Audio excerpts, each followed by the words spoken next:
Hello friends, Chirag sir English. You are watching tenses,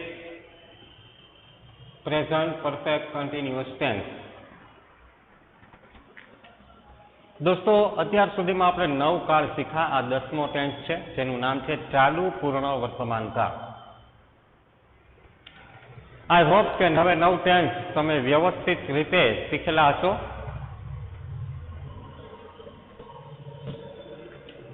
તમને PDF ફાઇલની અંદર પણ simple tenses, continuous tenses અને perfect tenses આવી રીતે આપવામાં આવેલી છે. તો ખાસ એ પ્રમાણે તમે બુકની અંદર એ બધું લખી લીધું હોય. સારા અક્ષર કરવાના છે અને વ્યવસ્થિત રીતે આપણે લખવાનું છે. આજે આપણે વાત કરવાના છે 10મા ટેન્સની, જેનું નામ છે ચાલુ પૂર્ણ વર્તમાન કાળ. હવે દોસ્તો, ચાલુ અને પૂર્ણ ક્રિયા ચાલુ છે અને ક્રિયા પૂર્ણ છે. આ કેવી રીતે શક્ય બને? પેલા તો ઘણા લોકો બુદ્ધિશાળી હોય એને મનમાં એવું થાય કે આ બે કેમ? હવે આપણે માનો કે આ પંખો ફરે છે, એ પંખો 7 વાગ્યાનો ફરે છે, અત્યારે 9 વાગ્યા છે. ફોર એક્ઝામ્પલ, તમે આ વિડીયો જ્યારે જોવો ત્યારે, પણ અત્યારે સવારના 9 વાગ્યા છે. તો 2 કલાક આ પંખો ફરી ગયો, 2 કલાકની ક્રિયા એને પૂરી કરી નાખી, હજુ ચાલુ જ છે. તો ચાલુ પૂર્ણ કાળનું બેસ્ટ એક્ઝામ્પલ છે આ પંખો, ટ્યુબલાઇટ, કોઈનું એસી ચાલુ છે. તો આ ક્રિયા 2 કલાકની પૂરી થઈ ગઈ છે, હાલમાંય ચાલુ છે. આને કહેવાય ચાલુ પૂર્ણ કાળ. અને ભવિષ્યમાંય ચાલુ કદાચ રહેશે એવો અંદાજ વ્યક્ત કરી. ભવિષ્યની તો ખબર નહીં, હવે કદાચ કોઈ બંધ કરી દે તો વાત અલગ છે, પણ પંખો 2 કલાકથી ફરી રહ્યો છે એમ હું કહી શકું. તમે મીટરમાં પણ જોઈ શકો, 2 કલાકના 2-3 યુનિટે બળી ગયા અને હજુ ચાલુ જ છે. તો દોસ્તો, ખાસ એક કોન્સેપ્ટ ક્લિયર રાખવાની છે. ચાલુ પૂર્ણ કાળની અંદર તમને મજા આવશે, કેમ કે અહીંયા પેસિવ વોઇસ તો હોતા નથી, માત્ર એક્ટિવ વોઇસ, અને બહુ ભાગ્યે ક્યારેક પૂછાય. ચાલુ પૂર્ણ 3 કાળ છે: વર્તમાન, ચાલુ પૂર્ણ ભૂતકાળ અને ચાલુ પૂર્ણ ભવિષ્ય. પણ એમાં ચાલુ પૂર્ણ વર્તમાન કાળ પૂછવાની વધારે શક્યતા છે. ચાલુ પૂર્ણ ભૂતકાળ બહુ ઓછો, ભાગ્ય કદાચ ક્યારેક એક્સરસાઇઝમાં માંડ આપે. બોર્ડવાળાએ તો ક્યારેય નથી પૂછ્યો, પણ છતાંય આપણે શીખવું પડશે. તો હવે હું વાત કરીશ ચાલુ પૂર્ણ વર્તમાન કાળની અંદર કી જે વાક્યમાં સિન્સ અને ફોર આ બે જ નિશાની છે. સિન્સ કે ફોર પછી સમય દર્શક શબ્દો હોય અને કૌંસમાં રહેલી ક્રિયા ચાલુ અવસ્થાની હોય ત્યારે ચાલુ પૂર્ણ વર્તમાન કાળ આવે છે. ચાલુ અવસ્થાની ક્રિયા એટલે શું? તો કે ચાલુ હોવું, the fan is rolling, I am standing, અને ચાલુ અવસ્થાની ક્રિયા કહેવાય. I am speaking, you are listening. ક્યારેક સિન્સ અને ફોર પછી સમય ન આપતા સાદા ભૂતકાળનું વાક્ય પણ આવી શકે છે. સમય ન હોય, સાદા ભૂતકાળનું વાક્ય હોય તો આપણે એ લખવાનું. સિન્સ અને ફોર પૂર્ણકાળમાં પણ આવે, પણ ત્યાં પૂર્ણ અવસ્થાની ક્રિયા હોય. પૂર્ણ અવસ્થાની ક્રિયા કોને કહેવાય? ફિનિશ, પૂરું કરી નાખ્યું. કમ્પ્લીટ, ગોટ, રીડ, રાઇટ, આ બધી પૂર્ણ અવસ્થાની ક્રિયાઓ ગણાય. હવે દોસ્તો, સિન્સ અને ફોર નું ગુજરાતી થાય થી. ક્યારે સિન્સ આવે, ક્યારે ફોર આવે, ઘણા લોકો માટે સિન્સ ચોક્કસ સમય બતાવે, પોઈન્ટ ઓફ ટાઈમ, નિશ્ચિત સમય બિંદુ. જેમ કે સિન્સ 28 સપ્ટેમ્બર, 28મી સપ્ટેમ્બરથી. સિન્સ 2019, 2019થી. સિન્સ મોર્નિંગ, સવારથી. એક વ્યક્તિએ, એક સ્ટુડન્ટ એવું કીધું, સાહેબ મોર્નિંગમાં થોડું સિન્સ આવે, સિન્સ મોર્નિંગ થોડું નિશ્ચિત કહેવાય. એના મનમાં એમ હશે કે કોણ જાણે સવારને થોડી નિશ્ચિત કહેવાય. તો મેં કીધું, બેટા ઊભો થા. આ પ્રશ્ન એને મને પૂછ્યો તો બપોરના ક્લાસમાં. સવારે ક્યાં હતો? તો કે સ્કૂલે જ આવ્યો હતો. મેં કીધું કઈ સવાર સમજો? તો કે આજ નહીં. તો મેં કીધું બસ એટલા માટે સિન્સ મોર્નિંગ આવે. કોઈને તમે એમ કહો સવારે ક્યાં હતા, તો એ કહે 5 દી પહેલાની સવાર ન સમજે, આજની જ સવાર સમજે. એટલા માટે સિન્સ મોર્નિંગ. સિન્સ ઓગસ્ટ મહિનાથી. ફોર એટલે ડ્યુરેશન ઓફ ટાઈમ, સમયગાળો બતાવે, અનિશ્ચિત, નિશ્ચિત નહીં, અનિશ્ચિત. જેમ કે ફોર અ લોંગ ટાઈમ, ઘણા સમયથી. ફોર યર્સ, વર્ષોથી. ફોર એન અવર, 1 કલાકથી. ફોર અ મંથ, 1 મહિનાથી. ફોર 3 અવર્સ, 3 કલાકથી. ફોર 10 years, 10 વર્ષથી. ફોર અ ફ્યુ મંથ છેલ્લા કેટલાક મહિનાથી, ફોર અ ફ્યુ ડેઝ છેલ્લા કેટલાક દિવસથી. તો આ બધું અનિશ્ચિત સમય છે. જે સમયને આપણે પોઈન્ટ મૂકીને ગણી ન શકી એને અનિશ્ચિત સમય કહેવાય. જ્યાં આપણે પોઈન્ટ મૂકીને સમયને માની શકી, ગણી શકી એને નિશ્ચિત સમય કહેવાય. જેમ કે હું એમ કહું કોઈ નિશ્ચિત તારીખ, તો ત્યાંથી તમે દિવસો ગણી શકો કે સર છેલ્લા 15 દિવસથી આ ટોપિક ભણાવે છે. પણ હું એમ કહું ફોર 15 ડેઝ 15 દિવસથી, તો કયા 15 દિવસ? આ મહિનાના ક્યાં 15 દિવસ? એટલે ફોર અને સિન્સમાં આ રીતનું છે એ આપણે સેજ મગજમાં રાખીશું. મેં તમને પહેલા પણ કીધું કે આ 3 કાળમાંથી મેઇન છે આ જ છે ચાલુ, પૂર્ણ, વર્તમાન કાળ. ચાલુ, પૂર્ણ, ભૂતકાળ ને એ તો બધા આના ભાઈઓ કહી શકાય, પણ એના કોઈ કાંઈ ખાસ નિયમો છે નહીં. હવે ઝડપથી આપણે આની પેટર્ન જોઈ લઈ.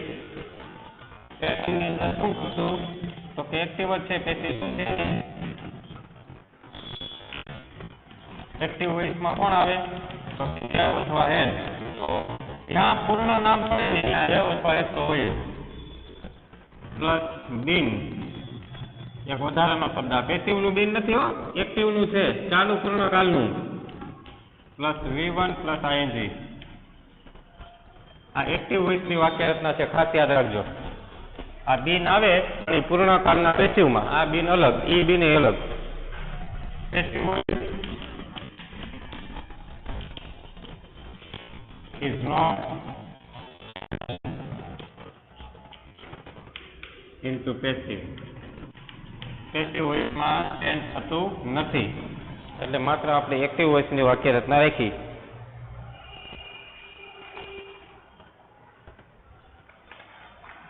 હવે થોડાક વાક્ય આપણે લઈ લઈ ઝડપથી. ત્યાં સુધીમાં તમે આ સિન્સ અને ફોરના નિયમોને હજુ એકવાર વાંચી નાખો.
લોકોને રીડિંગ થઈ ગયું હોય એ લોકો અહીંયા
તો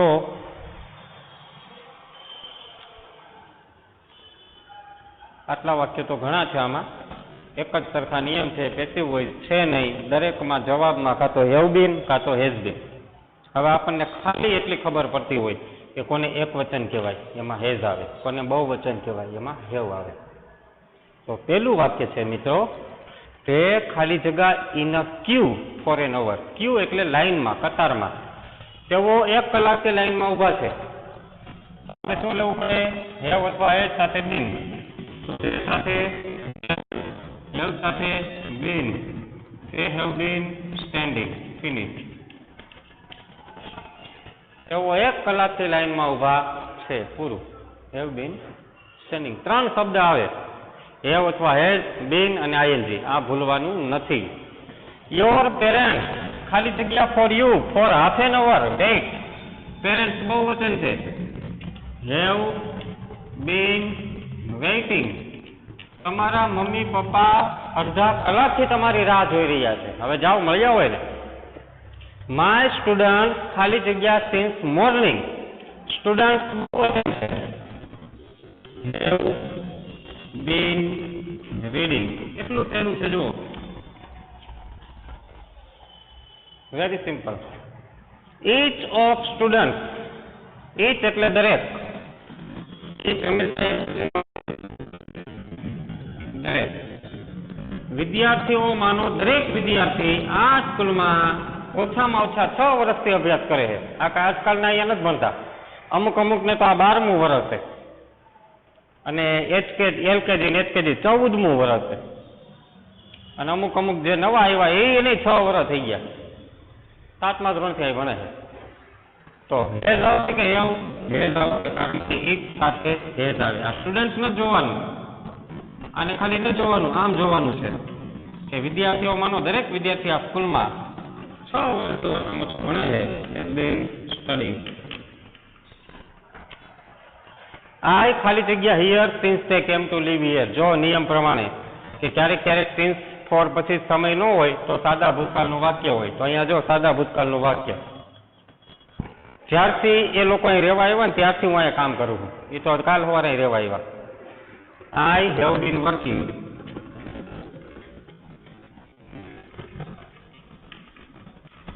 જ્યારથી તેઓ અહીંયા રહેવા આવ્યા ત્યારથી હું અહીંયા કામ કરું છું. રામભાઈ ખાલી જગ્યા the field since it rain. સાદા ભૂતકાળનું વાક્ય. વરસાદ થયો ત્યારથી રામભાઈ ખેતર ખેડે છે. પ્લાવ એટલે ખેડવું. Rambhai has been ploughing. PLOUGHING. Very simple. હવે અહીંયા હું તમને ચાલુ પૂર્ણ ભૂતકાળ સમજાવી દઈશ. લખવા માટે PDF ફાઇલ મોકલીશ, બરાબર? પણ આની જેવું જ છે. હવે માની લો કે આ ચાલુ પૂર્ણ વર્તમાન કાળ તમારી સામે બોર્ડમાં પૂરું આટલો જ છે નિયમ. પણ ચાલુ પૂર્ણ ભૂતકાળ કેવો હોય તો એમાં કોઈ નિયમ લાગુ ન પડે.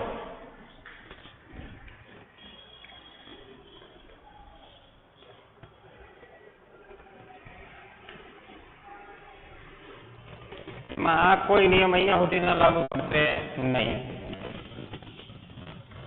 માત્ર એક જ વસ્તુ તમારે યાદ રાખવાની છે, એનું નામ શું છે?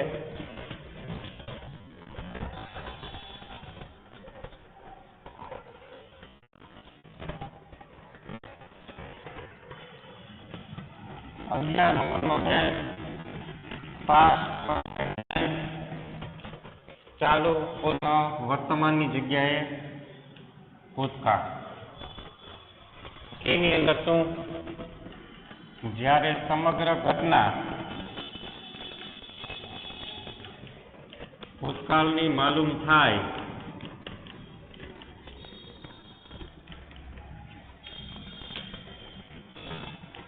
તેમજ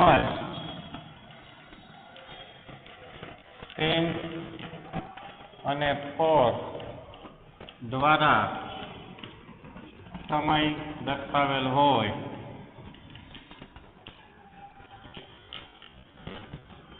ત્યારે ચાલુ પૂર્ણ ભૂતકાળનો ઉપયોગ કરવો. સમગ્ર ઘટના ભૂતકાળની માલુમ થાય તેમજ વાક્યમાં સિન્સ અને ફોર દ્વારા સમય દર્શાવેલ હોય ત્યારે ચાલુ પૂર્ણ ભૂતકાળ આવે. હવે તમને એમ થાય સર આ સમગ્ર ઘટના ભૂતકાળની છે એમ કેમ ખબર પડે? કરી નાખું ભૂતકાળ. ચાલો પહેલા વાક્ય રચનામાં હેવેઝની જગ્યાએ શું આવે? હેડ આવે. પેસિવ વોઇસ આમાંય શક્ય નથી.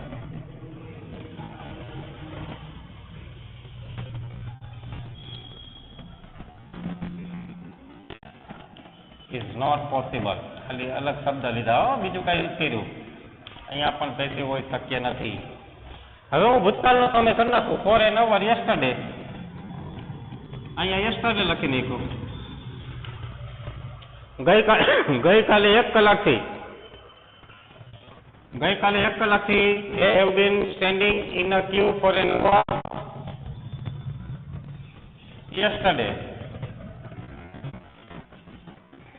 ભૂતકાળ. They had been standing in a queue for an hour yesterday. ગઈકાલે 1 કલાકથી લાઈનમાં ઉભા હતા, તો એનો વારો ન આવ્યો ને પાછા આવ્યા. એટીએમમાં પૈસા ઉપાડવા ગયા હતા. ભૂતકાળમાં વારો આવ્યો નહીં. યોર પેરેન્ટ્સ ખાલી જગ્યા for you for half an hour. અહીંયા હું કરી નાખું લાસ્ટ ડે કૌંસમાં વેઇટ. આ પણ શું થઈ ગયો? ભૂતકાળ થઈ ગયો છો. એટલા માટે તમને અત્યાર સુધીમાં ચાલુ પૂર્ણ ભૂતકાળ લખાવતા નહીં, કેમ કે આ એનું જ છે એટલે કોઈ લખાવતું નહીં. આજ સુધી તમને ખબર પડી ગઈ છે. માય સ્ટુડન્ટ ખાલી જગ્યા સિન્સ મોર્નિંગ. સમય ભૂતકાળનો મૂકી દો.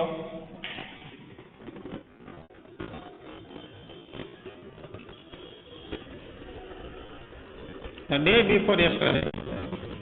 પરમ દિવસ સવારથી મારા વિદ્યાર્થીઓ વાંચી રહ્યા છે. પરમ દી સવારથી વાંચે છે. 3 દિવસથી વાંચે. બોર્ડની પરીક્ષામાં 2 દીની રજા આવી એટલે વાંચે જ છે. My student had been reading. આ ભૂતકાળનો સમય. Each of students ખાલી જગ્યા in the school for at least 6 years. આમાં કાંઈ ભૂતકાળનો સમય ન મૂકે. ભૂતકાળના આગળની વાત હોય એના આધારે આપણે હેડ લખી દઈએ.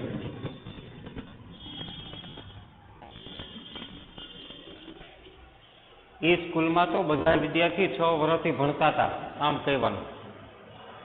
I have been working here since they came to live here.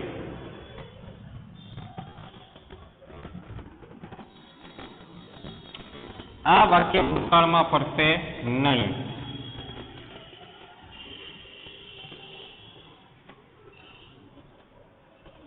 અને રામભાઈ વાળું વાક્ય પણ ભૂતકાળમાં ફરશે નહીં. એક નવું વાક્ય લખી નાખું. આય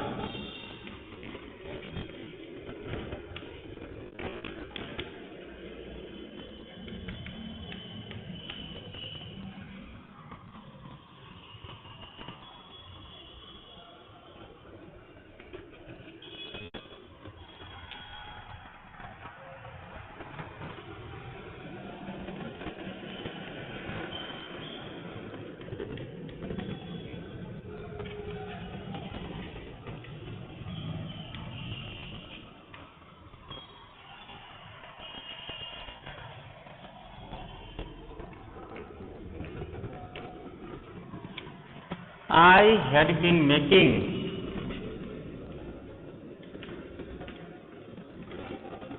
the online videos for 3 hours yesterday morning. ગઈકાલે સવારે 3 કલાકથી હું ઓનલાઈન વિડીયો બનાવી રહ્યો હતો. તો આ રીતે દોસ્તો માત્ર ભૂતકાળનો સમય મૂકી દેવાથી વાક્યો આપણી સામે ભૂતકાળના બની જાય છે. એમાં કોઈ નવીન વસ્તુ નથી. આમાં હું તમને ભવિષ્યકાળ પણ બતાવી દઉં એટલે ચાલુ પૂર્ણ કમ્પ્લીટ થઈ જાય. જ્યારે સમગ્ર ઘટના ભવિષ્યની માલુમ થાય અને વાક્યમાં સિન્સ અને ફોર દ્વારા સમય દર્શાવેલો હોય ત્યારે ચાલુ પૂર્ણ ભવિષ્યકાળનો ઉપયોગ કરવો. બસ આટલું જ. અહીંયા પેટર્ન શું છે? તો કે અહીંયા પણ pattern shall, will you plus have plus been. આમાં પણ પેસિવ વોઇસ છે નહીં. હવે ભવિષ્યની ઘટના કરવી હોય તો આ યસ્ટરડેની જગ્યાએ શું આવી જાય? ટુમોરો.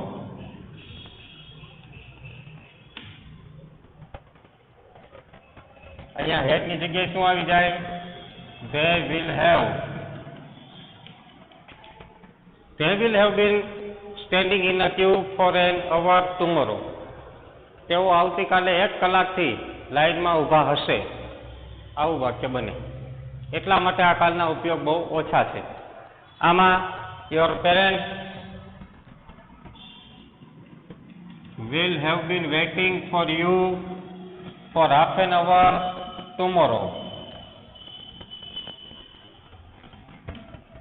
આવતીકાલે અડધી કલાકથી તમારા માતા પિતા તમારી રાહ જોઈ રહ્યા હશે. My students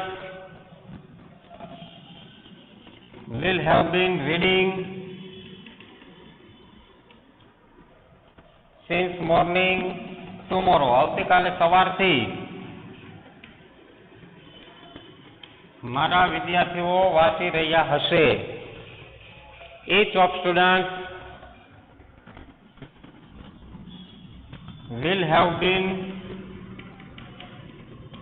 studying in this school for at least 6 years. આ શાળામાં બધા વિદ્યાર્થીઓ 6 વર્ષથી ભણી રહ્યા હશે. અહીંયા સમય બદલાવો પડશે.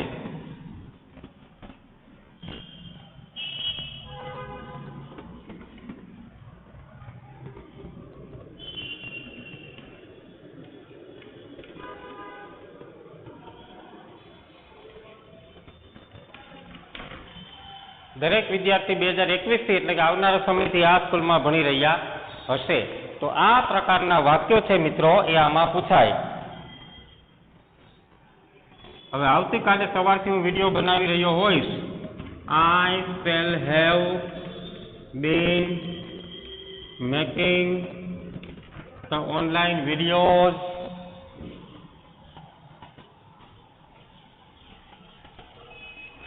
I shall have been making the online videos since next morning. Tomorrow બદલે next.